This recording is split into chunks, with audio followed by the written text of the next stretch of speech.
Good evening. Welcome, Tarleton community. Together we extend our welcome to our visitors and to our distinguished guests this evening, especially to the members of Casey Thompson's family who are joining us tonight, especially his wife Christy and their daughter Claire. Thank you for joining us tonight, and please be sure to join us for a reception following in the auditorium foyer to your right. We're here tonight for the last lecture, a program and honor that is bestowed annually on a faculty member at Tarleton State by the student body.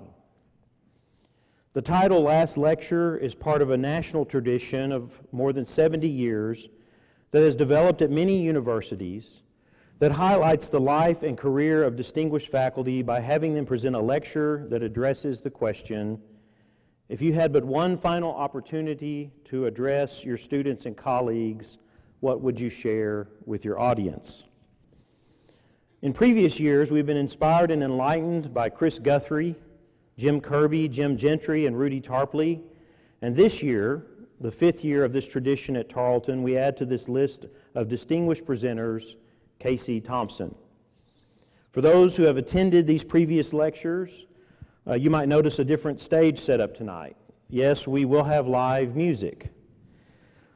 Actually, I use that to encourage my students to come. I basically said it was an LJT preview, but anyway.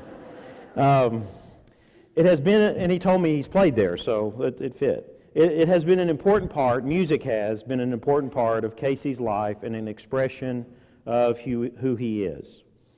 That is what the last lecture is all about our students and their opportunity to identify a faculty member that has made an impact on their lives, the quality of our faculty at Tarleton State, and the experiences and influences that have shaped our lives as faculty and perspectives which we bring to our work in the classroom and with the students each day as we work for their growth and success. We are here for the last lecture on a day that marks the anniversary of a tremendous tragedy and the following challenges for our country. The events of September 11, 2001 changed us all, brought many changes to our country and to our world. We remember those who lost their lives and those who sacrificed themselves to save others. We are thankful for the many who gave their time, effort, and resources for the long recovery that still continues to this day. The selfless acts of offering that were seen time and time again showed us that we are at our best as human beings, as members of this society, and as citizens of this nation, when we engage, when we see needs and respond, and when we show our concern about issues that impact our lives, our families, and our communities, and when we use our freedom and our duties to secure life and enhance the quality of it for all of those around us. Tonight we have the opportunity to hear from someone who has been shaped in this way and uses civic engagement to make an impact. He teaches government, which might not sound that interesting. We combat that every day in the classroom. But he also teaches students how to participate, how to gain information about critical issues, and how to make a difference. These are skills that serve our students in their academic journey at Tarleton, and skills that will serve them well for the rest of their lives. I've had the privilege over the last 4 years of being Casey's department head and working with him on the successful Tarleton Town Hall program.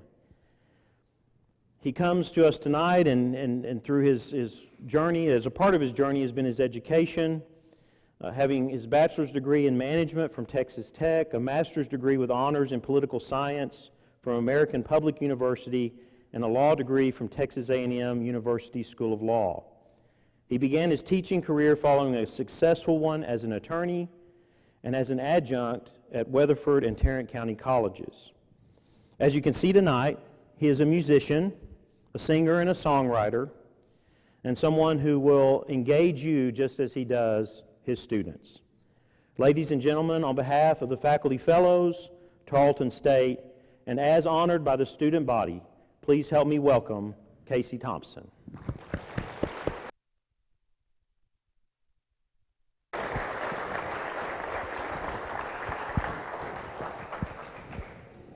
Good evening. Thank you. Thanks for playing along. I'm very glad y'all are here. I was terrified I was going to come out from behind the curtain and nobody was here. So I appreciate y'all joining us here this evening. I've got a few thank yous that I need to get out of the way first. Some of the ones that Dr. Morrow had already mentioned. We just came from President and Dr. Dottavio's house that they opened up for us to welcome not only me but my family for a little bit of a reception. So I have to thank them in doing so. With that, I also have a list of some others that I would like to thank. And I've kind of grouped them together. So Provost Murray, Dean Styron, and Dr. Morrow that you just heard from, I really have to give them a lot of thanks. It was these folks and some others that went to another university and saw this thing called a town hall, and then wanted to bring it to Tarleton and make it our own. They gave me the opportunity to be involved with it. I truly believe me being here this evening has as much to do with the success of the town hall as it does with me. And without their support, there's no way it would have been possible. So thank you very much. With that, also, I'm also blessed enough to get to have a teaching team that helps me. I've got a graduate student and some learning assistants. Without it, it wouldn't be possible. There's no way that a person could do the town hall program. And by the way, if you don't know what that is, come check us out November 5th this semester. Shameless promotion. If you want to be part of it, get in touch with me. We'll get you involved. My town hall team that helps me get ready are invaluable, and there's no way that it could be done without them. So I want to say thank you to them as well. The Department of Fine Arts, Laura Butler, Doug Hanna, I've grouped them together. I've tried actually to count how many there were. I'm pretty sure there's somewhere in excess of a dozen people that are involved in pulling this off and putting all this together. It's an amazing thing. And Doug Hanna actually makes it completely seamless from the lecturer's point of view. So everything that happens, he runs the show, and it is a fabulous thing to be a part of. Laura Butler is the one that paints the portraits. You may have seen some of them out in the hall. There's one that she's done for me that is just amazing. And I wanted her work to be on full display, not just mine, but have all the rest of them out on display as well. The Fine Arts Department, from the printing to the YouTube video to the photography, it was a fabulous journey and easy at every step. Thank you very much for doing that. And then we get to the faculty fellows, the newest of which is Dr. Morrow that you just heard from. Faculty fellows and CII are the ones that put this on, and I'm privileged to get to be associated with them. And I'll save the best for last, at least on this group of thank yous, the students. To the student government that did the nominating and the voting, thank you, I think. We'll see how this turns out. And to all of you that have either in the past or currently are suffering through one of my government classes. I realize it's not everybody's favorite thing. Most folks don't sign up for federal government 2305 because they have some dying thirst to learn more about federal government. They do it because the mean people over in administration told them they had to. So I appreciate y'all coming every day, and I truly do consider it a privilege every day that I get to speak with you. So thank you very much for showing up. I want to say thanks to my family right quick. I know Dr. Morrow addressed it as well. I have way too many of them here to get all their pictures up there, so I just chose a picture of my folks who were able to join us here this evening.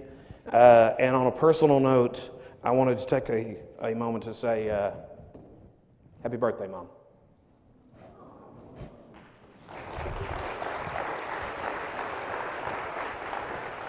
I won't tell you how old she is. That's rude. That's not good manners. But I will tell you that she has retired from teaching twice. And with the beginning of this school year, she's back at it again, at least part-time. and I know the students will be better for it. My sister's also here. She's also a teacher. There's really a trend here. I have a lot of family from my wife's side, from Christy's side, that were able to join us here today. Some traveled quite a distance, some from out of state. I truly appreciate the support, so thank you very much for making the journey. And then I want to introduce you to these folks.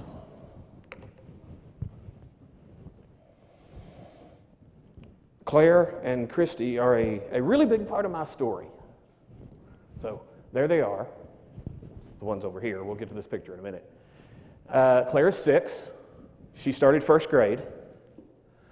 Got her first tooth over the summer. That was traumatic. Well, we made it through. More traumatic on Mom than actually on Claire, but we made it through.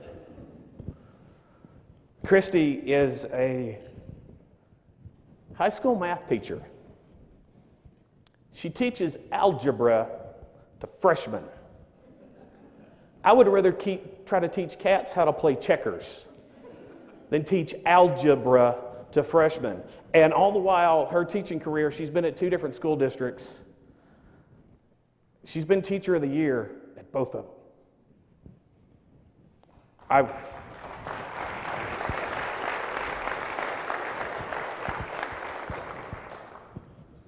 I watch her come home every day trying to figure out how to make tomorrow better. And it's really cool. The rest of the story. I grew up with a sister. Maybe some of y'all have experienced this as well. Do y'all know that thing about mothers and daughters not always getting along very well? Y'all ever experienced that? Yeah, well, these two stopped getting along at week 27. Claire showed up 13 weeks early,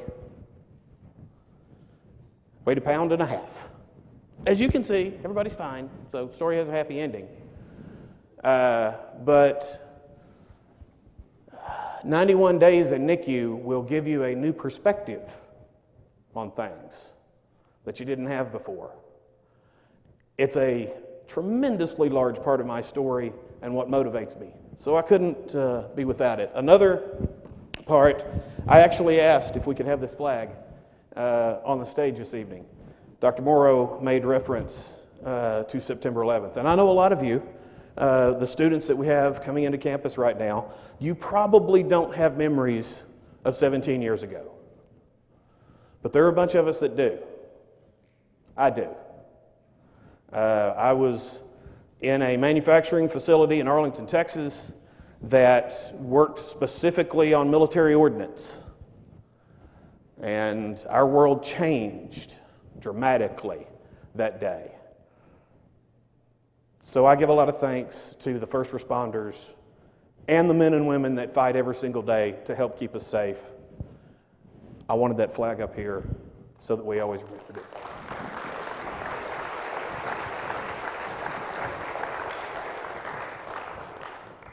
Both of those things together lead me to a point where I believe in a higher power. I also believe everybody is entitled to believe whatever they want, but I do. 91 days in NICU, that kind of beautiful family, a job that I truly enjoy and consider myself blessed that I get to come do. I couldn't have done this by myself. So, there's that. I do believe in a higher power and want to give thanks to God every single day for the blessings He has allowed me to have.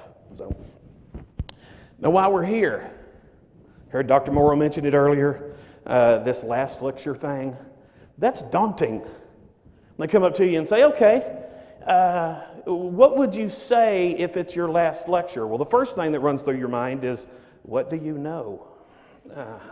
Is this my last lecture? I didn't get the memo. So, and then you go watch the ones that have gone before. That doesn't help. I'm going to follow these guys. That was an amazing set. And by the way, if you haven't ever seen them, I've actually got the link here in my presentation so you can take a picture of it and go find them because it's worth watching every single one of them. This last lecture thing, Doug, all through the summer, kept emailing me and asking, what's your topic? Do you know what you're going to talk about yet? I don't know. I got kind of an idea, but I hadn't really put it all together yet. So what's your topic? What's your topic? If you notice this one, you see the big white spot there under last lecture series? Yeah, that's where the title's supposed to go. But they had to go ahead and go to print on the big sign before we figured out exactly what it was. So that's the reason I use that one, so you could see it. I don't know. I don't know how to follow the things that have come before me. So I kind of had an idea. We were sitting in Doug's office one afternoon, and basically what he said to me is, dude, you're killing me. We got to go to print. We got tickets. We got flyers. We got stuff we got to do. You got to give me something. And so I kind of blurted out this phrase, citizen role model, and I wasn't even sure what it meant at the time. But I had a little bit of an idea. So that's what we're actually going to be talking about. We're going to get into that in a minute. I do kind of have to give a disclaimer ahead of time about the way I teach. I try to use personal stories. I try to make it more relatable to students. I don't know if it always works, but I have found that sometimes it's easier to convey a message if your audience really doesn't know what you're talking about yet. If they think you're doing something else, sometimes it's easier to get them to buy into what you want them to learn. And the examples I'm using, sports. Look, sports, at least at the public school level, we're not trying to teach people the rules of the game. Honestly, it does not matter if they know what a 28 sweep is. The purpose is to teach them discipline, teamwork, how to win, how to lose. I learned a lot more from losing than I ever did winning. Sports is a vehicle that gets used to teach a lesson. A lot of the stories that I use, I'm trying to do the same thing. That and the other one that I've learned, those are some of our cows. I got to grow up on a ranch around a bunch of cows. And I learned a lot about people from cows. Most of my students don't like it when I call them cows. But it happens sometimes. I can be explaining something and I can see it in the room. Their heads start tilting to one side really, really hard. And they hadn't blinked in like an hour. And one of the things I will say is, y'all are staring at me like a cow at a new gate. You know I'm here, but you have no idea what to do with it. The journey of exploration, the journey of discovery is just as important as the destination. Because you see, I can make that cow go through that gate. I can yell, I can holler, I can slap them, I can clap my hands. But they didn't learn about the gate. They learn to be scared of me. If I want them to know that gate's there, I walk them up to it. I show them the gate. If they don't see the gate, well, I walk them around the pasture. Maybe next time we come by, they'll see the gate. If they don't see the gate, we walk around the pasture again. I think it was Socrates that said, I can't teach anyone anything. I can just make them think. And I bet you never thought you'd hear Socrates and cows in the same sentence. But it's really the same logic. So the journey that we're going to take is kind of going down this road. I'm going to use some vehicles to kind of try to explain the purpose of what we're doing here. And so let's get to that. Citizen role model. And what in the world does that mean? Well, I wanted to take something from government. That's what I teach. And so I wanted to take the concept of citizenship. Well, at least that's where I wound up. I started with federalism. And in my head, I could see people getting up and walking out of the room. So I said, okay, that's not any good. We can't go with federalism. Checks and balances, that kind of stuff. We're going to have to steer clear of that. I went with citizenship, and the definition, in a government atmosphere, the definition of citizenship is a member of a polity or a member of a political community. but I wanted it to be bigger than that. So I took it to more of the big picture kind of definition. Being a citizen just means being a member of a society, whatever the size is. It could be your family, it could be your school, it could be your country. It's how do you be a good member of the group? And one of the things that is key in order for any society to endure, for it to continue, the values, the customs, the laws have to be passed from one generation to the next. It has to go from previous generations through ours to future generations. And it has to go in an unbroken chain. Knowledge has to travel from the past to the future. Now, whether it happens orally or it happens written, it's going to happen. That's what it takes. Now, the other half, role model, and then we're going to start sticking these together. Role model is a person that is used as an example. That's it. And quite frankly, we're all role models, whether you're a role model in a class, whether students are role models for the students beside them, whether you're a role model for somebody that lives in the dorm. Most of the time, you don't even know you're a role model. And cousins sometimes are the worst role models you can ever have. My 6-year-old daughter has 2 cousins that are about 3, almost. They now know how to jump on a bed, thanks to their older cousin. Sorry about that, sis. So you're a role model even when you're 6. You're a role model to somebody. I get it. I had older cousins, and since a lot of my family is here this evening, I'm going to omit the names to protect the guilty.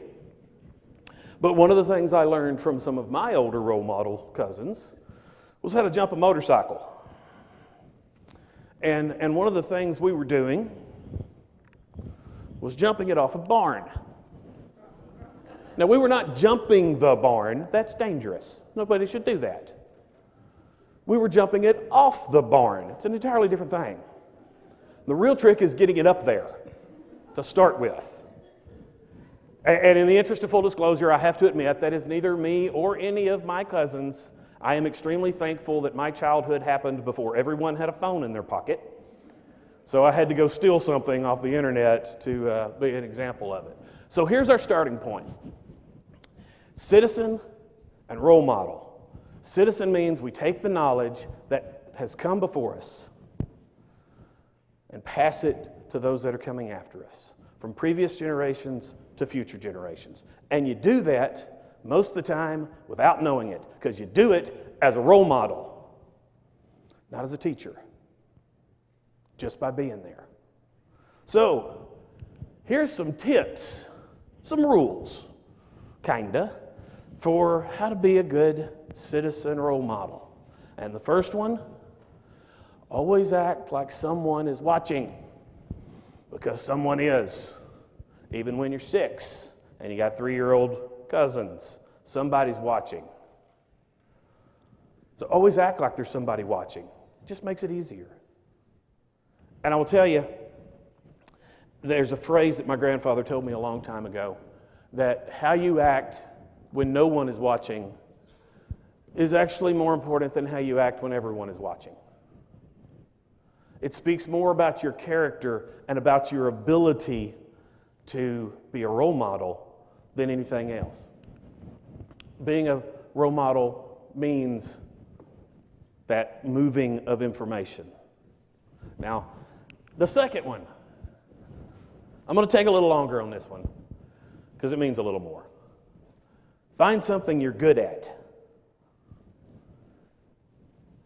and like doing. It takes both. And the sad reality is it may not be the first thing you try. It wasn't for me. Music was the first thing I really, really wanted to be good at. And I'll tell you why. It wasn't to be rich. It wasn't to be famous. It was because girls thought it was cool. And so that's why I wanted to be good at music. It wasn't, honestly, until much later, and I'm going to steal a line from a different songwriter, that I realized it really needs to be for the sake of the song. It needs to be about the music. So music was the first thing. I really wanted to be good at it. I've had some success. We're okay. So I went to college, studied business. I'm pretty good, especially kind of the bigger picture kind of stuff. And it's really easy. The more simple you can make something, the more profitable it's going to be. I don't care what you're doing. And so I'm pretty good at figuring that stuff out. The next thing was law. And I was pretty good at that. It intrigued me. It fascinates me. Because there's so much, and it's so complicated, and there's so many statutes, and so many case laws, and so many facts, and so many different situations, and distilling that down to a statement that either non-lawyers can understand or lawyers can't argue against is what makes you win. It took me a really long time to figure out these are not the things I'm good at, but there is a common theme. The common theme of these things is taking something that is complicated and making it simple, which is what I hope I'm doing in class. So it's a long list of folks that taught me how to do this. I don't have time for a long list. Y'all got homework to do. I know some of you do. So I got 3. It starts with my dad. Sorry, it's not a very good picture. Even in his 70s, he doesn't sit still very long for us to take a picture. So we don't get to have very good pictures most of the time. But it starts with my dad. He started a company that later I got to be part of. And it designed and built custom automation equipment. And honestly, people only came to us when they couldn't solve the problems themselves. When somebody came to us and said, this is impossible to do, well, you came to the right place. That's what we do here. And I always remember one of the things was, we build prototype equipment and then immediately have to go into production with it. It's really easy to design something that's complicated. It's really hard to design something that's simple. Simple works. Complicated fails. Y'all heard of that Rube Goldberg machine kind of thing? How you can, do a real simple task with a whole bunch of really exotic steps. Well, that's a complicated machine. They're going to fail. That's where it started. Learning how to take a complicated procedure and make it simple. Guy in the middle. He's a high school coach, a science teacher in Comanche. But when we first met, I was in 6th grade. And he was either my coach or my teacher or both till I graduated. For 6 years, we showed up in front of each other at least once a day, sometimes twice a day. Now, and I also get to say, I count him as a friend now also. He's a high school coach, so most of what he has said to me in my life, I cannot repeat here. But there is one. Simplification is the process of taking something complicated and making it easy. His word is complification. And I'm not even sure I spelled it right. It's not really a word. But it is in his lexicon. Complification is taking something that's really simple and making it hard. And I've watched it. I've watched it with algebra students. I've watched my wife come home, and the latest thing she said that she came up with was, okay, well, evidently, we can't do numbers and letters anymore because they make it too hard. So she's gone to emojis. And now it's star divided by heart equals cucumber Or I don't, she's gone to pictures because evidently they can't understand numbers and letters, so she's gone to hieroglyphs. Because they try to make it too complicated. They try to make it harder than it is. It's exactly the same thing. He takes astrology, is that the right word? Astronomy, sorry, and physics, and makes high school kids understand it.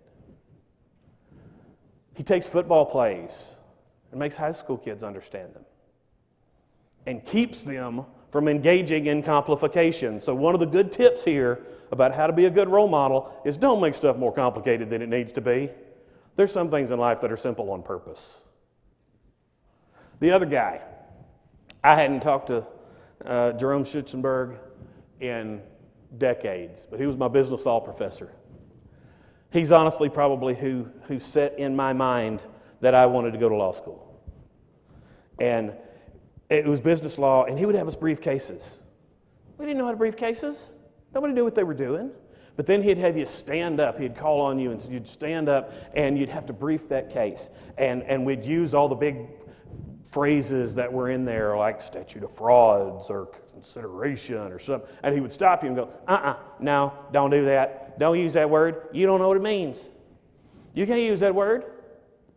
And he would use these examples of Granny Fricker, or Freddie and Franny Tack, but Granny Fricker was my favorite. And he would say, Granny Fricker just came into your office. She is 80 years old. She's carrying this little white poodle with red painted toenails. You know what those look like? She's about this tall. Granny Fricker just came into your office, and she needs this explained. She don't know what any of those words mean. So you can't use those big complicated words. You got to make it simple. And he made us learn how to take complicated things and make them simple.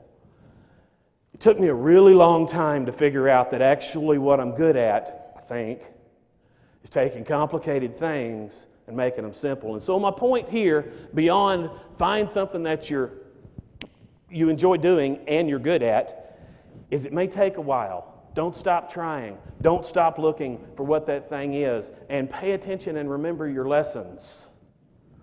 The stuff you're learning right now, the students that are here, the stuff you're learning right now, it's not necessarily to be used tomorrow. It may be a decade. I still have things rolling around in my head that my grandfather said that I don't know what mean. Maybe someday I'll figure them out. But every once in a while I do something and go, that's what he was talking about. Some of the stuff you're learning in classes right now, it may be a decade before you actually use it. Don't forget your lessons. You're going to need it to be a role model and to pass that information along. Sometimes you got to be in charge. Sometimes it's your turn to be in charge. Don't be scared of it. One of the things I see in class is nobody will talk to me. Nobody wants to be in charge. Nobody wants to speak out. Sometimes it's your turn to be in charge. Now, I will tell you, that doesn't mean you always have to be right. Honestly, if you want my opinion, you try to be right more than you're wrong. That's it. If you're doing that, you're doing okay. I will tell you also, it does not mean you have to be the smartest or the best. I know a whole lot of you in this room. I am not the smartest person in this room. I am fully aware of it. It's okay. Sometimes it's my turn to be in charge. We're going to play some music later. I will tell you, I am not the best musician in my band. I am probably the fourth best musician in my band. There's only 4 of us. But I own the PA, and I can book gigs. But it's them, they're laughing down there because I own the PA. And I can book gigs. So I'm in charge. It is just like this room. I'm not the best musician. I am not the smartest person in the room. But right now, I'm in charge. It's my room. At least for a little bit longer. These are the guys I was telling you about. These are the ones that came before me. If you have never listened to their lectures, go look them up. It is certainly worth your time. That's the reason I put this on here. If you want to take a picture of it, or otherwise just go to the Tarleton homepage and look at it. But you need to look these guys up and you need to watch this. I did. Now, I will also tell you, I sat down one morning and I watched all 4 of them back to back in a row. And when I got done, I realized that I now must resign because there's no way I can follow these guys. That's it. My career's over. I got to go. I got to go home somewhere else. I can't do this. I got over that. Some deep breathing exercises. I was able to get over it. And I started going back and looking at all of these for inspiration. Don't ever, ever forget to pay attention to those that have come before you. There is no substitution for experience. Ever. And I'll tell you, I got something from every single one. Dr. Guthrie. And I don't even think he meant to. It wasn't part of his actual lecture. It was during the question and answer. He was telling a story about talking to one of his professors, one that had come before him. And it was something along the lines of the professor saying, well, what are your sources? And his response was, I don't know. I'll find them. And whoever that was said, if you don't know your sources, you don't have a topic. And what I heard was, if you don't know your past, then you don't know your future. There's no way that you can be a good citizen. There's no way you can be a good role model. There's no way you can be one of those links in that unbroken chain that I'm talking about if you don't know where you came from, if you don't know your sources. Dr. Kirby, his was on the power of positivity, which I thought was fabulous since he was teaching math. No positive and negative thing. And not only that, he said it makes you a better teacher. It just makes you a better person. And people want to emulate people they like. If you're a positive role model, then you're a better citizen.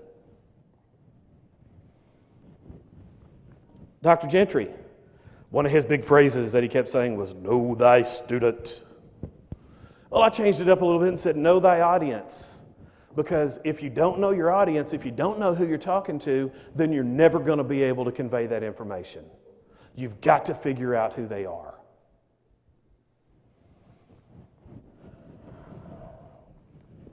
Dr. Tarpley was last. I told him earlier this evening, I have never been so excited about land-grant colleges in my entire life. After watching his, I thought that's the most fabulous thing I've ever seen. I've got to go watch that again. I don't know what he's eating, drinking, or doing on a daily basis, but we all need to do that. It was fabulous. But one of the stories he was telling was about having to get back on the bus. And what it actually meant was don't stop trying. Don't quit until you find what you're good at. Keep trying something else. Remember your lessons. It may take a while, but you'll find it. Fifth rule for being a good citizen. Be nice.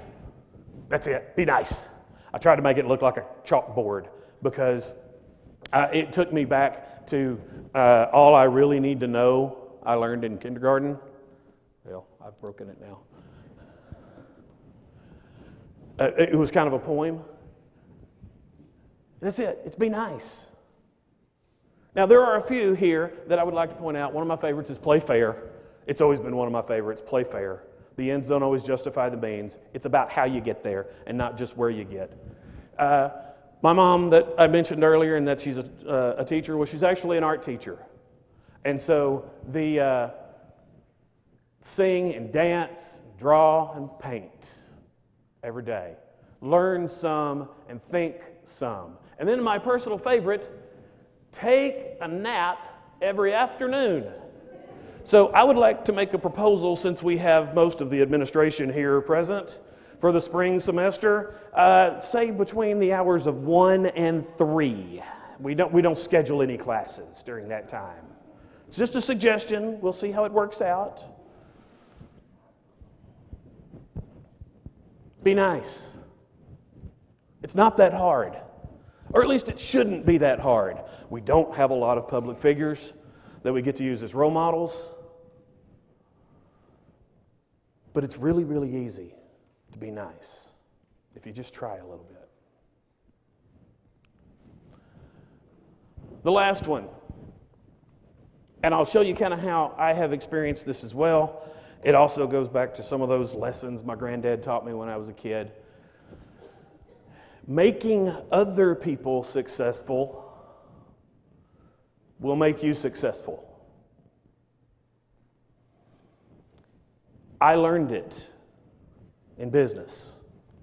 When our employees were successful, our business was successful. So my job, really as management, was to make my employees be successful. I've learned it playing music.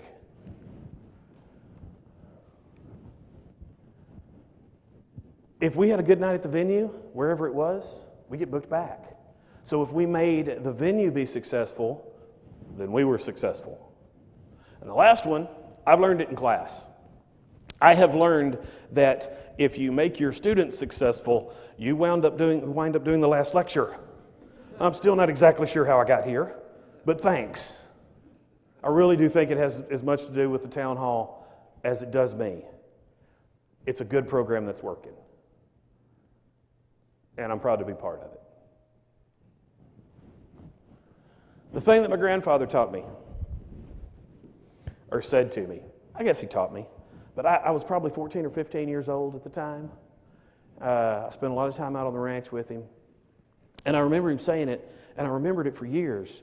And honestly, it was just a couple of years ago that I finally really truly figured it out.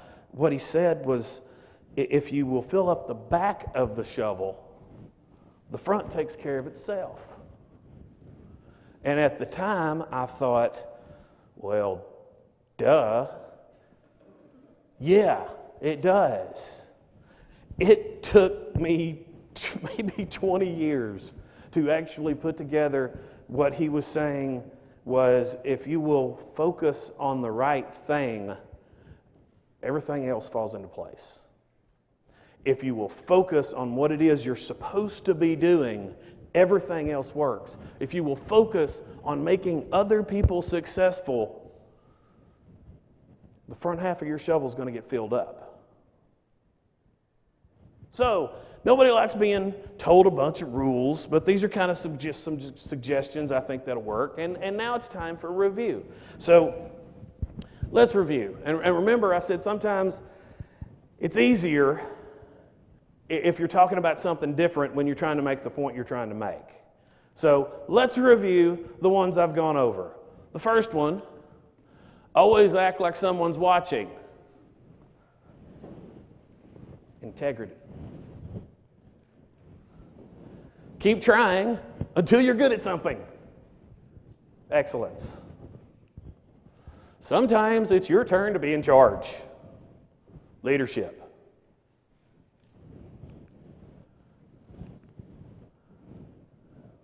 Always look towards tradition. Always look towards experience. Tradition. Be nice. Be civil. Make others successful. Service. Now, I am not simply doing this because all of my bosses are here. I mean, all of them. All of them. Every single one, top to bottom. When I came to Tarleton, I saw it on T-shirts. I heard President DeTavio talk about it at graduations. And I thought, yeah, that's corny. That's a bunch of buzzwords that don't mean anything.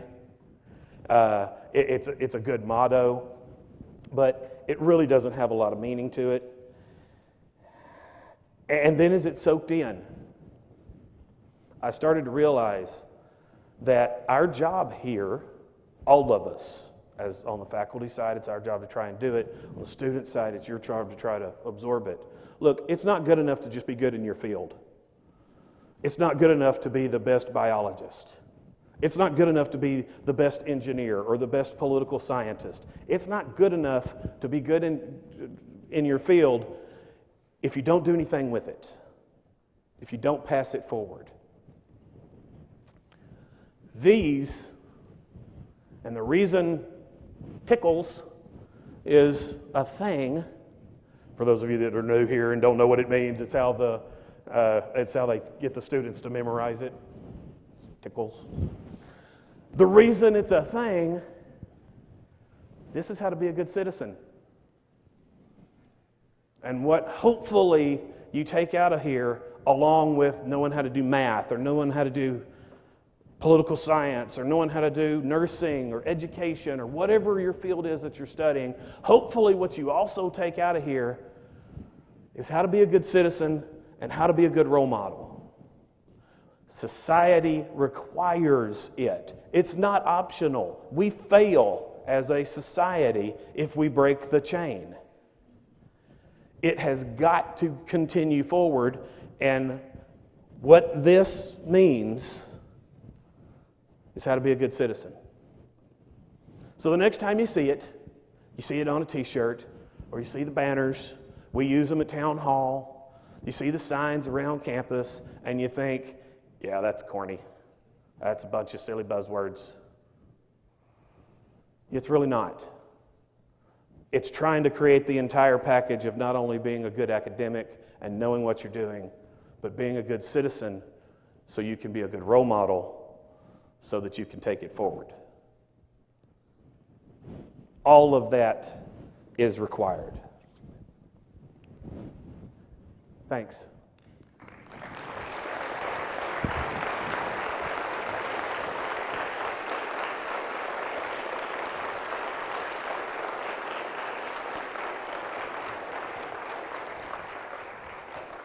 Thank you very much. I hope it was worth your time.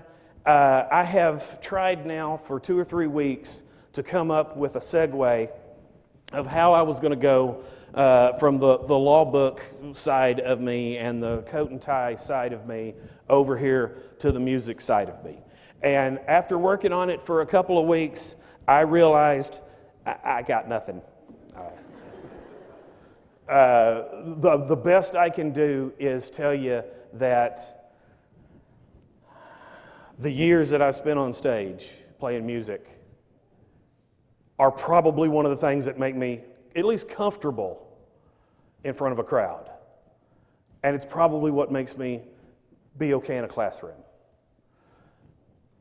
It's one of those things that is a component of me, so it's one of those things that I want to do also. So we've got some songs we want to do for you. I want to bring the band up.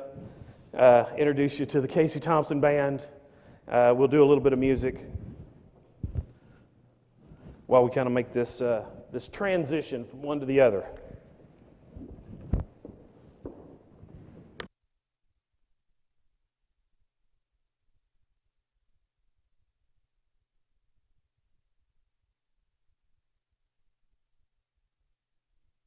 I have never played guitar in a suit.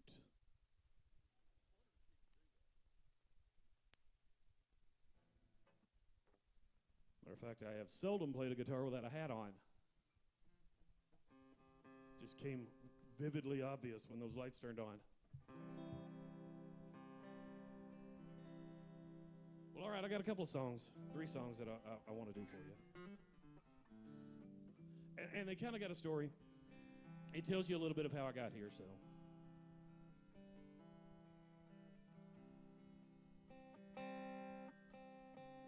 Well, I mentioned earlier when I introduced you to Christy and Claire that, well, we spent 91 days in a NICU in Fort Worth.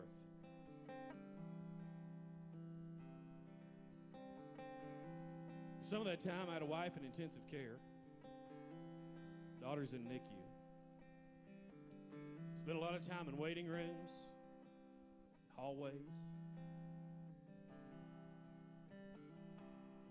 That ain't good on a soul. Some of the things you can't say, well, sometimes they're easier to sing. So I started putting together something that kind of eased my mind, gave me something else to think about. By the way, like I said, she's a math teacher. So I had to work in as many math references as I could.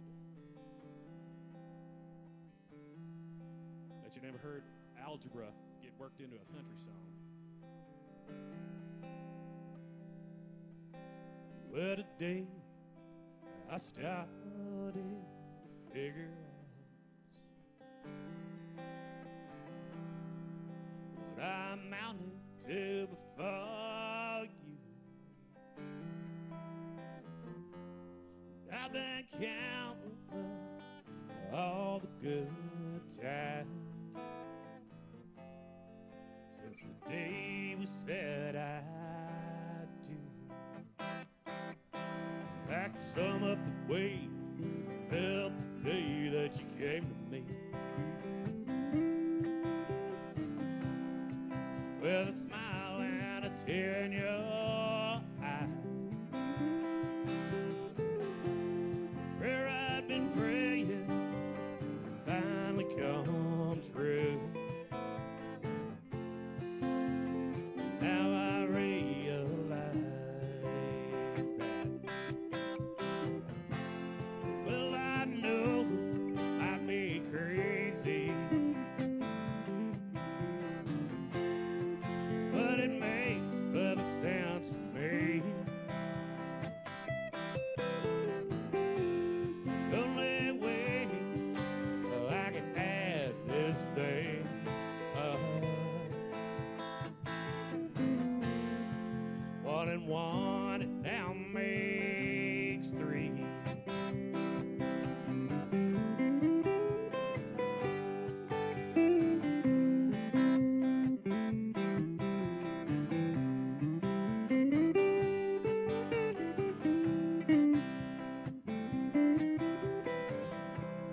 God knows I've had some good times in my life, yes I have. If there's an equal to this, I don't know. I can tell you that it don't really matter to me. Looking for 10 fingers and toes, that's all. Well, I know I'd be crazy, but it makes perfect sense to me. The only way I can add this thing up. 1 and 1, it now makes 3. Well, I know I'd be crazy all night now, but it makes perfect sense to me, all to me now. The only way I can add this thing up. 1 and 1, it now makes 3. You and me, now it's we. 'Cause 1 and 1, it now makes 3.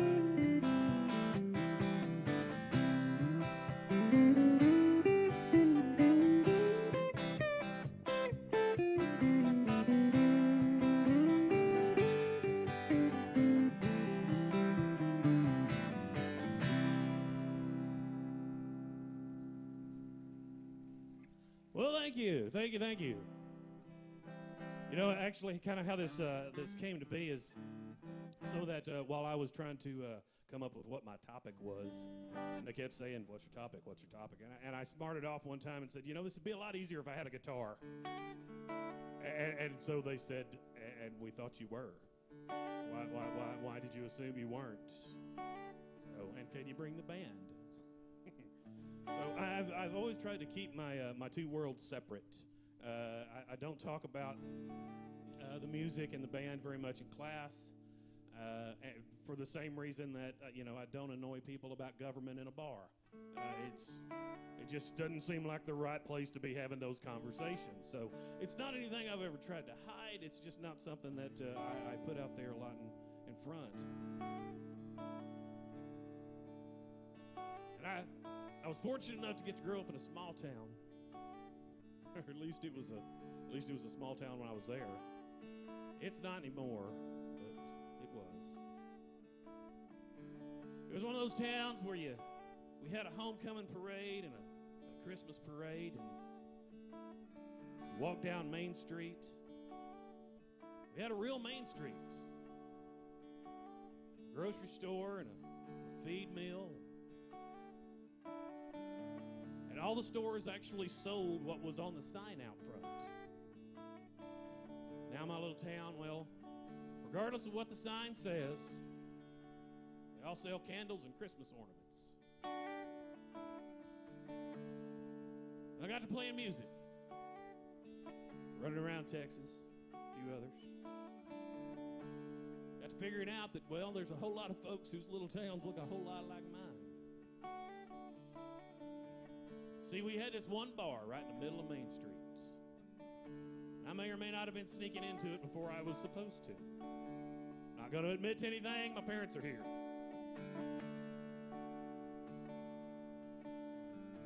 But I learned a lot in that bar. And if you think you know any of these people, or you think you've been to this town, well, that just means your little town looks a lot like mine.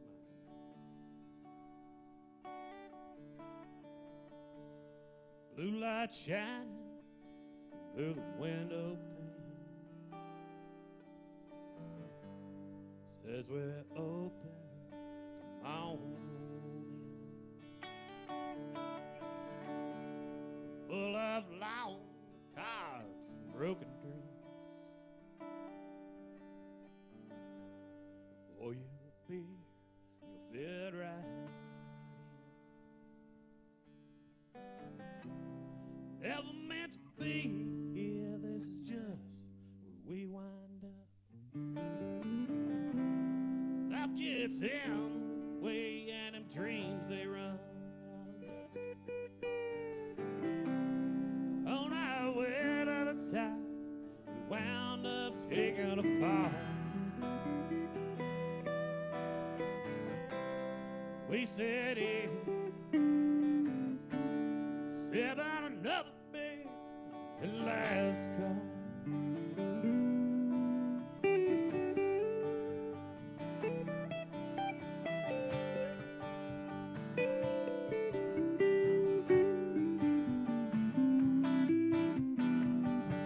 The farmers come on Saturday nights and say, man, we sure need some rain.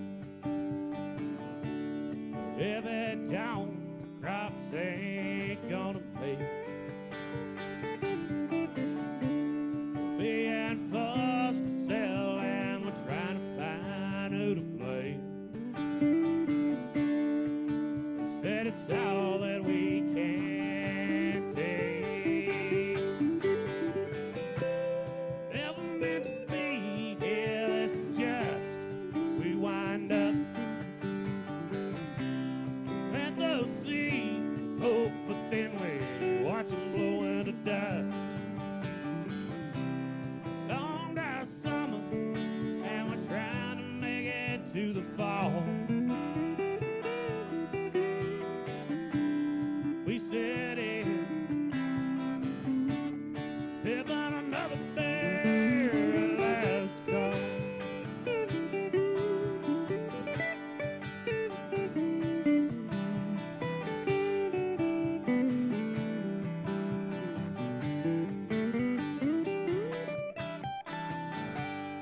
Jenny went to college and she was gone about a year. But now she answers phones back at the mill. Billy was a hometown hero when he left. Go play ball. Those dreams that don't pay the bills. Never meant to be here, this is just where they wound up. Two young kids learn to convey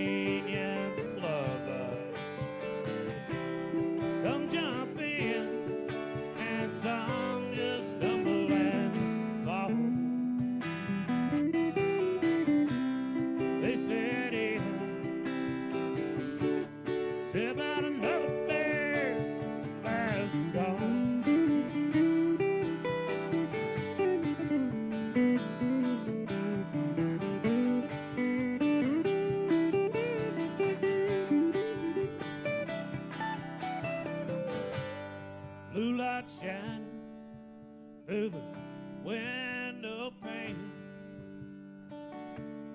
It says we're open, come on in.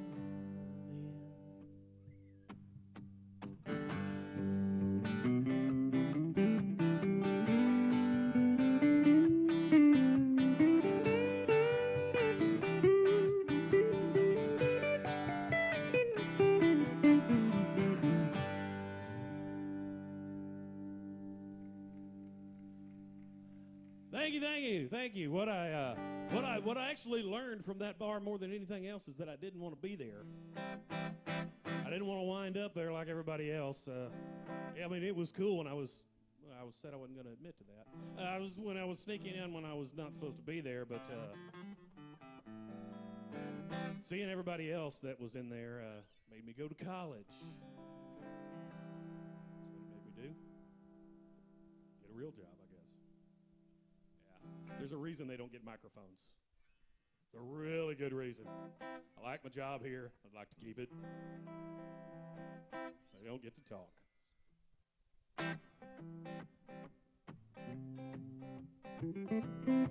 Ladies and gentlemen, I have one more piece of advice for you. Never miss an opportunity to embarrass your parents in public. You have to pay for it later, but it's a lot of fun at the time.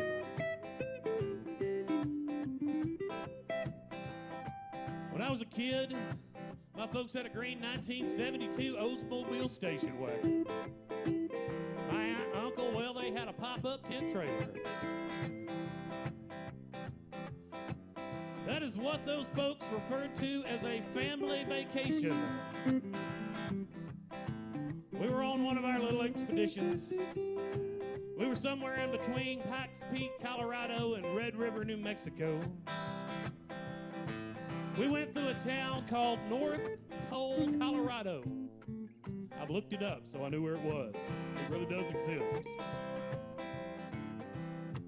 And the speed limit in that man's town is 25 miles an hour, and he takes it really, really serious. So he came strolling up to the side of the car, mirrored sunglasses, Smokey Bear hat, to inquire to my father exactly what the hurry was. Now, my aunt, she'd been in the back seat of that car for about 6 hours. A 5-year-old, a 7-year-old, and a 9-year-old. You can imagine how much fun she was having. That officer said, "What's the hurry?" And my aunt looked at him, and she said, "Officer, if you'll get in the back seat of this car for just 1 minute, you will know what the hurry is." He did not have the same sense of humor as my family. So after getting a stand on the side of the road for a while, we finally made it to our camping destination. This is the scene that my tender eyes of 5 beheld. Well, the sign on the gate says checkouts at 8. Hot showers, hookups, so don't hesitate. Come on in and put your money down on a nice little spot in RV town. Well, a day on the road is hard on your soul. We're talking about a place to go. Well, heard 'em yell, y'all, come on in. The night's still young, the party's just beginning. At the KOA Cantina. We got Pabst Blue Ribbon and cold duck wine. Take a hit and makes you feel real fine. Campfire's blazing and the radio's on. You know the words will help us sing along. At the KOA Cantina.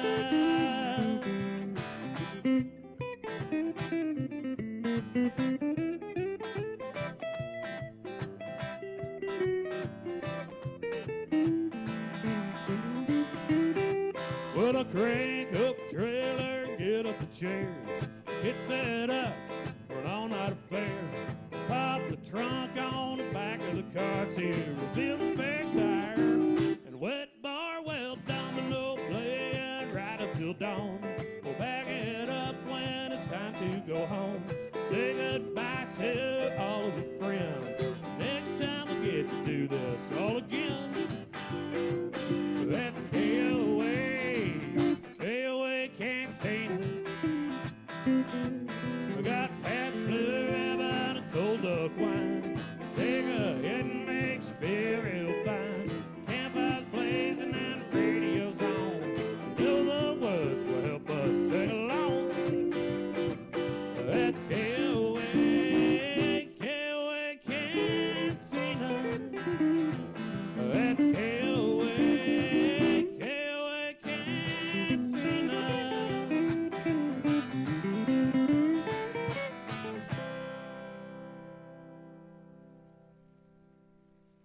Thank you, thank you.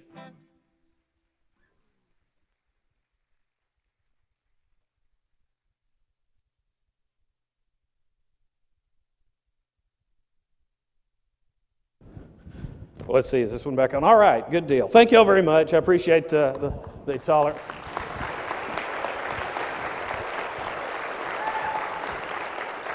Thank you very much. It's Gene Scott, Stephen Watson, Alan Evans on the band over there. How about a hand for them?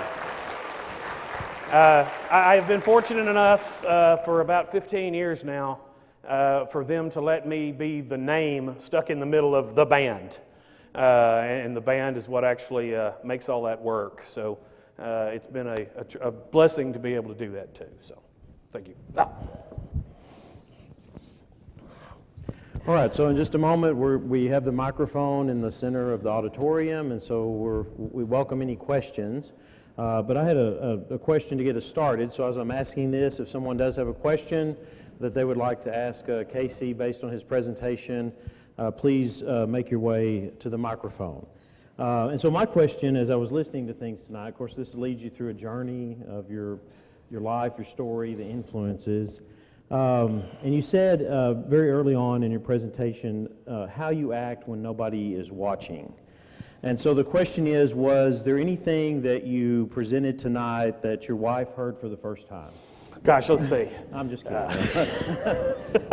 Actually, the more serious question is there anything, family, that he left out that you would like to share with us? Please go to the microphone with him. Remember, some of us have to go home together. So. No, seriously, too, one of the challenges that you have in their time and your commitment to Tarleton has been the fact that you commute. And that's something that we've talked about because we're road warriors. About the same distance, yes. Discuss which Mad Max accessories we've added to our car. But I wanted to ask you about that because sometimes I have people ask, what do you do? Because they see that as time wasted, sitting in your car. And so one of the things that to ask basically is what do you do with that time? Well, there's a couple of different things. Coming to school is a different routine than going home. Coming to school, it's listening to podcasts, it's listening to the news, it's trying to see what's the latest in current events, what's on this side of the issue and what's on the other side of the issue. The way home is usually quiet. It's a wonderful time of decompression that I get to spend an hour and 10 minutes kind of reflecting on how that day went or what's going to happen the next day, and kind of a decompression moment, which is helpful and I think makes you a better person when you do get to walk in with your family. And then you can actually be there when you walk through the door and meet the bouncing little 6-year-old when she meets you out on the sidewalk. And it lets you have that time and be ready for it. So, I can certainly relate, having a 6-year-old at home as well. Sometimes that's the quietest time that you have of the day. The only quiet car time. On the way. Yeah. All right, do we have questions? Please, to the microphone. Anything you would like to ask Casey Thompson about his music, the band, life on the road? We've shared some pretty good stories listening to him about his travels. He even had a bus. I heard that the bus is. We've downsized. Okay. We had a pretty big 32-footer, and so now we've gone to a smaller a smaller rig. For years, it was a Suburban and a trailer as we ran around playing music. And then we went to a bigger rig, and now we've kind of backed up and got back down to a smaller one again. But we did get to take a couple of trips, also that were more family-oriented trips over the summer as well, and so that makes it a lot more fun. So. Well, another question that I had too were about the different kinds of venues that you've played in. Everything you can think of. Okay, so what is the most interesting, other than playing in front of your bosses, as you said? I think this the may be administration of the university. I think this may be both the most interesting and perhaps the most dangerous okay. to my future. You know, we've played the places that had chicken wire. We've played the places that had chain link on them. Honestly, that's not near what it's cracked up to be, because that encourages people to throw things at the stage. And so you get doused with beer, but the bottle didn't make it. But no, we've played funerals, we've played weddings, we've played bar mitzvahs. I played a grocery store opening once. You know, there for a while, it was any place that we could possibly, you know, find to play, we would take. And you know, there's been some that were. So a lot of the private parties get really interesting because folks just want you to come hang out in their yard and play something. And so there's been some pretty interesting ones. This one is stories pushing on the bounds of what I can actually tell, you know, in public. But there was one particular venue, and we played it fairly regularly up until a point, up until the third time that this occurred. No one ever got shot in the bar. It was always in the parking lot. So, you know, you were safe when you were in the bar. The third time that I had to ask the police to take the crime scene tape down so that we could leave, I decided I didn't want to play here anymore. There's other ways for us to do this. So let's go on to somewhere else. So. All right, please. Was there any other career that you were interested in? Any other career? Yes. When I was a kid, I wanted to be an architect. I thought it was fascinating to me to be able to draw houses and make them stand up. And so it was the extent, you know, it was kind of the extension of playing with blocks. And so that was the kind of the competing interest when I decided to go to business school instead. My pathway was never really teaching. Honestly, I came to teaching much later in life. And it's where I'm supposed to be, I know that. But it's not the path that I took originally. And so architecture was it, and then business is where I went to instead. So what made you become a teacher? Y'all. I really like hanging out with y'all. I truly consider it a privilege every time I get to talk to you, every time I get to have a class. And so how it started was I was a full-time musician, and I was bored during the week. And one of the community colleges close by had an opening for a night professor to teach a government class a couple of times a week at night. And I really liked it. And so I transitioned my life from being a part-time teacher and a full-time musician to being a full-time teacher and being a part-time musician. And it's because I get to hang out with y'all. Thank you. That's all the questions I Thanks. have. This could end poorly. Nathaniel Cogley, and I enjoyed hearing you speak and hearing you play, and I know you had a nice funny moment where you said you keep your two careers separate. You know, you don't talk about government on the stage and you don't play guitar in class, but I'm wondering, it's kind of a unique combination of skills, and I'm wondering to the degree an expertise in one might help affect the other. So your ability to be on stage and be an entertainer, is that ever helpful in the classroom? And then there's also some big music hits that talk politics and current events. Have you ever thought of writing a song that you might speak to current political events? Okay, one at a time. The music into the classroom, I do think it has a certain stage quality that makes it in the classroom better. I also think I probably have a wider range of experiences that I get to bring to the students. And I get to say, you know, look, when I was getting through my undergraduate degree, I worked construction. And so I know that. Other people drove taxi cabs. I know how that works to get through college. I have that set of experiences. And then when you get past that, I have been in a lot of music venues. I'm going to steal another line from another songwriter friend of mine. I've got friends that have PhDs, and I have friends that can't read. And I like them all. And so I think I'm able to relate to folks better. From the music, I think helps me relate better to the students. The other way around, not a chance in the world. People go to hear music, honestly, to escape reality. And I find that most people probably don't want to be reminded about what's happening outside of the venue they're in. So I personally would never take my politics or my government into my music. So, thanks. Might create a need for more crime tape. It might, but I'm afraid at who the target would be then. So, Yeah, I guess I should do that. So my question, and some of my friends over there, is as future educators, because we are in block right now, graduating in May, cross our fingers, what is one piece of advice that you have for us on multitasking our personal life and our teaching life? You are on the road, and how did you kind of go about that? not very well. It's because, honestly, I'm not personally a very good multitasker. And so I get focused on one. I'll give you an example from the music side really quick. I can't be in the same spot of writing songs as when I'm trying to book shows. Those two things don't exist in the same sphere. I can't be good at one and do the other. And so the best thing I can do, and what I did, is I plan every moment of every day.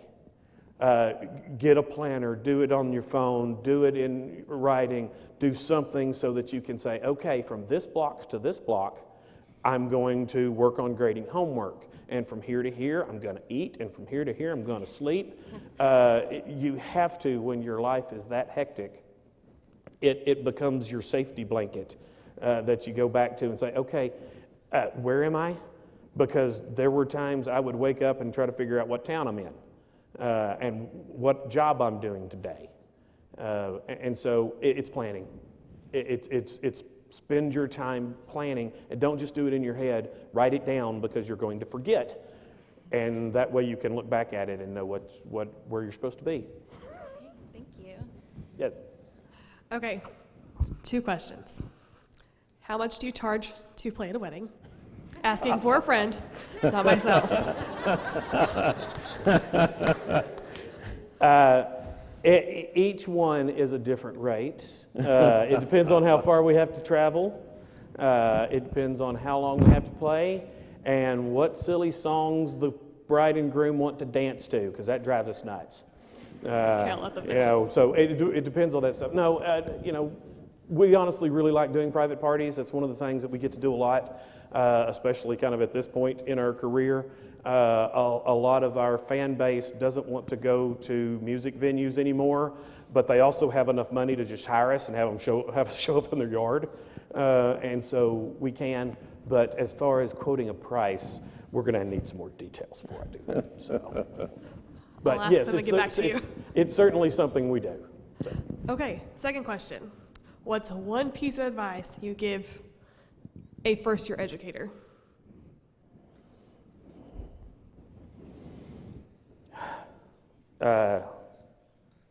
We'll see, the first thing I came up with, I really probably shouldn't say. So, well, yeah. So, honestly, the best piece of advice is to a brand new first-year educator, the best piece of advice, get better. Thank you. It's gonna get better. You wind up learning what you're doing. You wind up learning how the students think or how the class works, and the next year it's better, and the next year it's better, and the next year it's better. So it's going to get better. Hi. Hi. I know you said that you use a lot of stories when you're teaching. Is there one that like it just comes around every single class, like one that you like always go back to, and every single class you've ever taught has heard it? Most of them, to be honest. I was given a piece of advice from the music side that I have relayed over into the teaching side. I had someone tell me once that it's really a lot easier to find a new town than it is to find a new song. So just move to a different town. And the same thing works in teaching is, honestly, it's easier to just go to the next semester. You got a new audience than it is to try to come up with new stories all the time. And so, yes, there are a lot of the stories that I have about whether it was the times that I have done legal work, things that I did in law school. If I've got any of my former students in here, you probably remember the story about me being held in contempt. That one always comes up. So, yes, they repeat a lot. So I feel sorry for my teaching team, because 3 of them not only have been with me now for the last 2 semesters, they took the class as a student. So they've now had to live through my stories 3 times. They probably know them better than I do by now. So, but yeah, if I have a story that I think relays a specific point, then I keep using it as a tool to try and explain what it is, the concept is. So, yeah. Do you have a favorite one? It kind of depends on what it is. I will tell you the story about one of the rare few trials that I actually did, and it's the story about being held in contempt.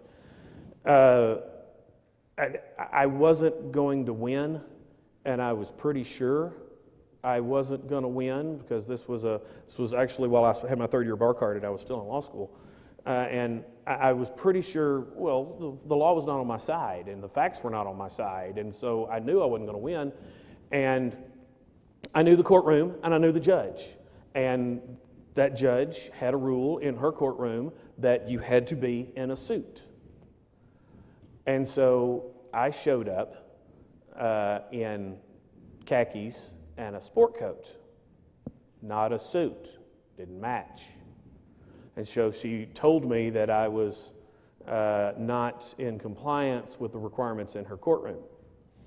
And I made a couple of comments about her being the fashion police and a few other things, until I finally made her mad enough that she held me in contempt and made me leave the courtroom and call to have a suit brought to me, which took about 6 hours on purpose.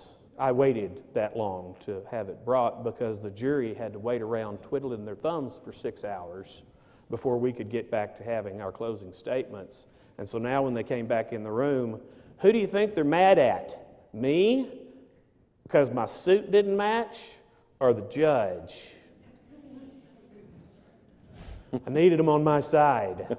I needed them feeling sorry for me because I wasn't going to win otherwise. And so that's one of the stories that I use. And one of the reasons I use it really doesn't have anything to do with teaching government. It has to do with some of this stuff. One of the reasons I tell that story is to make sure everyone understands whose ever room you're in, it's their rules. If they say no phones, don't get your phone out. If they say pay attention or don't get up and leave, then don't get up and leave. You may think the rules are silly, but they're their rules. So it's some of that other stuff I'm trying to teach along with teaching government.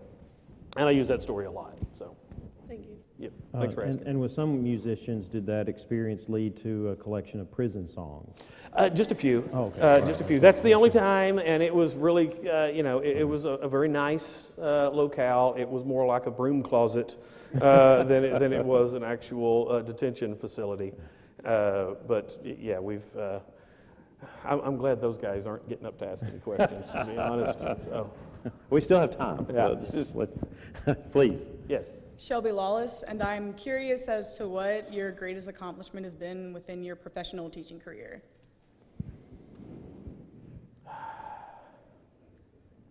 The town hall comes immediately to mind because it's working. I don't know, we'll have to see what the rest of the statistics and the rest of the data as we kind of process it and see if it's actually working for the students. But I think it's working because I think it's the reason I'm here. I think the students that go through the town hall program enjoy the class and enjoy the way it's happening as much as they enjoy the person that's instructing it. And so I don't mean to sound like, a complete, well, it's probably not polite to say suck up, but I'm gonna anyway. Don't want to sound like a suck up with all of the administration here, that I think my biggest accomplishment is getting hired here and getting to do that. But it really is. With everything else, speaking at conferences goes away, writing goes away, any of the rest of that, it's not as important as the impact that we get to have on students every single time. So that's got to be it's the reason I keep showing back up. So. And I do have one more question. Yeah. Why did you choose Tarleton? It's a great place. I mean, again, without sounding like I'm just smoozing, it's a fabulous bunch of faculty. I had the opportunity. Really, I got to be an adjunct here first. And so I was adjuncting before I had the opportunity to be full-time. So I got to experience everything, and I got to know the students, and I got to know the faculty, and I fit well. It just fits well. The students fit well, the faculty fits well. I like wearing boots, and that fits here. And so it just fits together well, and I'm actually very, very happy that I've gotten to be here. Thank you. Thanks.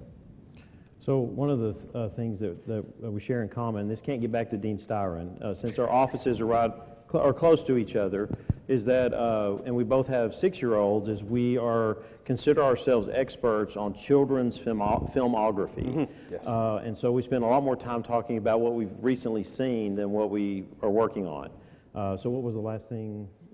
Christopher Robin, did you see that? No, we haven't seen that one yet. Okay, all right. We're good. We are really experts in the Disney princess saga. Right. Yeah. All of them. Yes. We went to Disney specifically to chase down princesses over the summer, and we were successful. We found dozens of them. I don't even know if we rode a ride, but man, we found princesses. And we were tremendously successful in locating those. So we spend most of our time in the Disney princess universe. A little bit of Paw Patrol.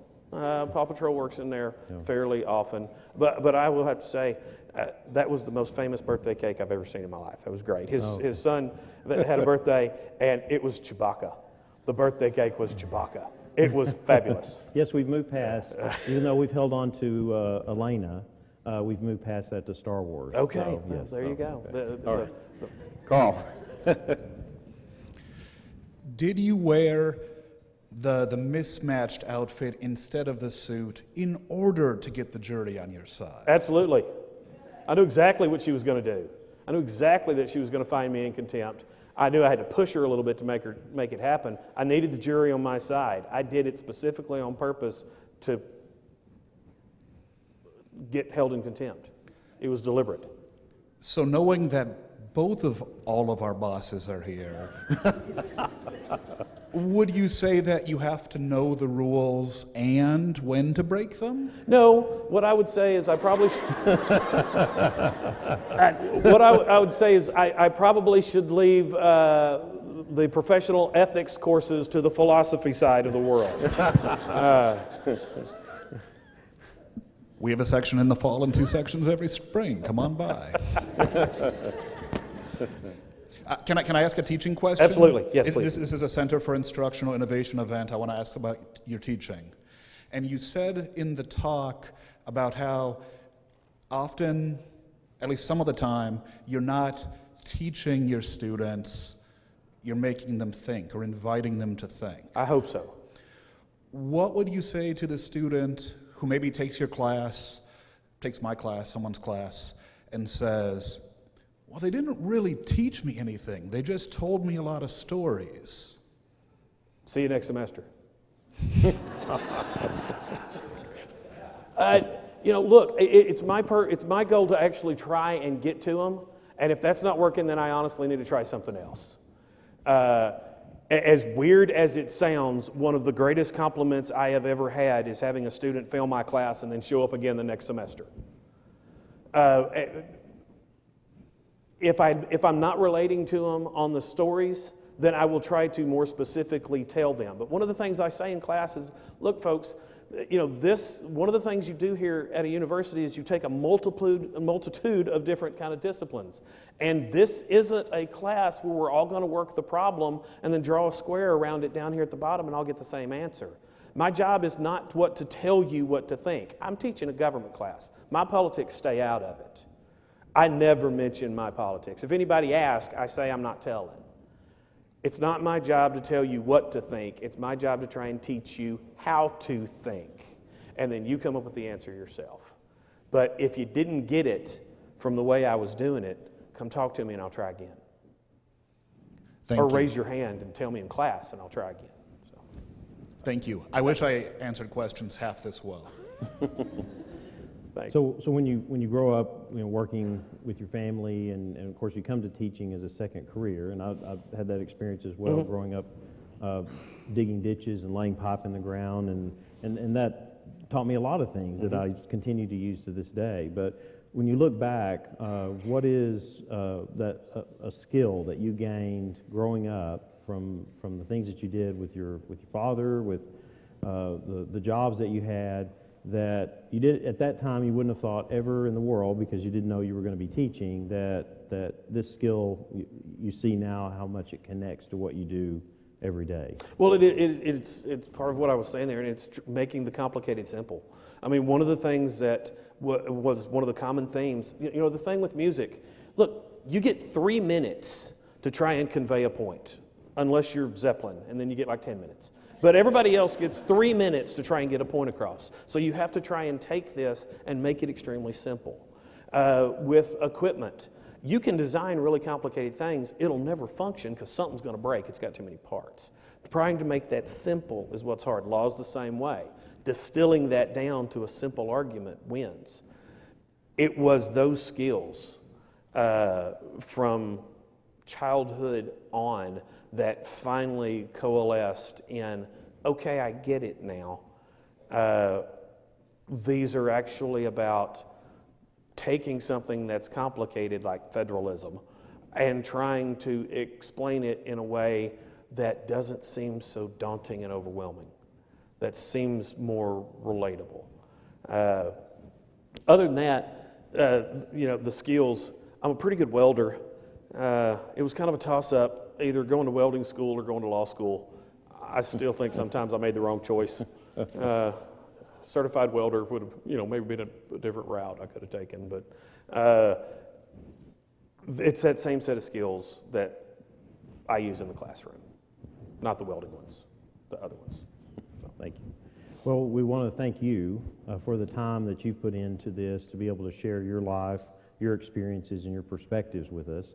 And on behalf of the faculty fellows, I have to walk over to our bookshelf here, which is not really a prop as well, but it also has a plaque that we want to present to you.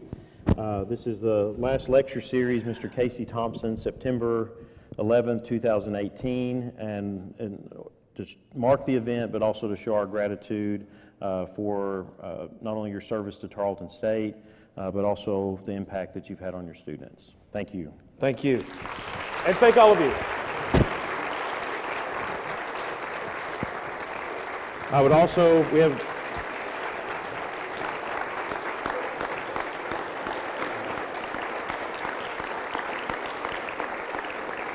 Thank you. Thank you. Thank you. when I said to not mention to Dean Styron, I forgot that she's actually here, standing behind me now, but also to introduce her, the Dean of the College in Liberal and Fine Arts, to offer a presentation as well. Thank you, Dr. Morrow. Casey, I want to say thank you for a great presentation, Thank you. Great last lecture. It's really nice to be able to see a great husband, a great father, a great son, and a great faculty member exemplify the core values and work it into a lecture that so many can relate to and really enjoy. So on behalf of the College of Liberal and Fine Arts, thank you very much. Thank you. Thank you very much. Thank you. Thank you.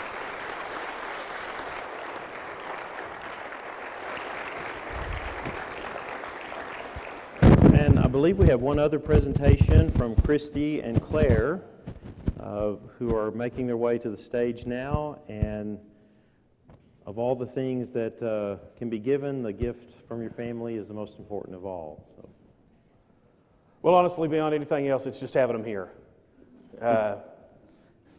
It's the reason I get up every morning.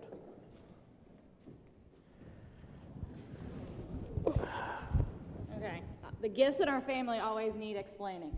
So this is what it looks like now, because the flag that you would normally see in one of these is still in Washington, D.C. It was flown today in your name for this honor.